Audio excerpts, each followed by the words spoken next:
സന്നദ്ധനായ ശത്രുവാം ദശാസ്യനെ ശസ്ത്രേണ വധം ചെയ്തു രക്ഷിച്ചു ലോകത്രയം.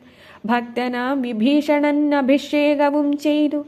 പാവഗന്ധങ്ങൾ മറഞ്ഞിരുന്നോരെന്നെ പിന്നെ പാവനയെന്നു ലോകസമ്മതമാക്കിക്കൊണ്ടു പാവകനോടു വാങ്ങി പുഷ്പകം കരയേറി ദേവകളോട് അനുവാദം കൊണ്ടയോധ്യയാം രാജ്യത്തിന് അഭിഷേകം ചെയ്തു.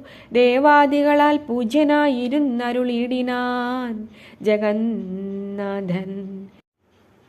രാമനാം ജഗൽഗുരു നിർഗുണൻ ജഗദഭിരാമൻ അവ്യയനേകനാനന്ദാത്മകനാത്മാ രാമനദ്വയൻ പരൻ നിഷ്കളൻ വിദ്വദ്ഭൃംഗാ രാമനച്യുതൻ വിഷ്ണു ഭഗവാൻ നാരായണൻ. ഗമിക്കുന്നതും പുനരിരിക്കുന്നതും കിഞ്ചിൽ ഭ്രമിക്കുന്നതും തഥാ ദുഃഖിക്കുന്നതുമില്ല.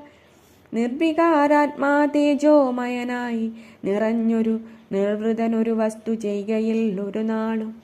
നിർമ്മലൻ പരിണാമഹീനനാനന്ദമൂർത്തി ചിന്മയൻ മായാമയൻ തന്നുട മായാദേവി കർമ്മങ്ങൾ ചെയ്യുന്നതു താനെന്നു തോന്നിക്കുന്നു. തന്മായാ ഗുണങ്ങളെ താൻ അനുസരിക്കയാൽ അഞ്ജനാ തനയനോടിങ്ങനെ സീതാദേവി കഞ്ചലോചന തത്വമുപദേശിച്ച ശേഷം അഞ്ജസാ രാമദേവൻ മന്ദഹാസവും ചെയ്തു. മഞ്ജുള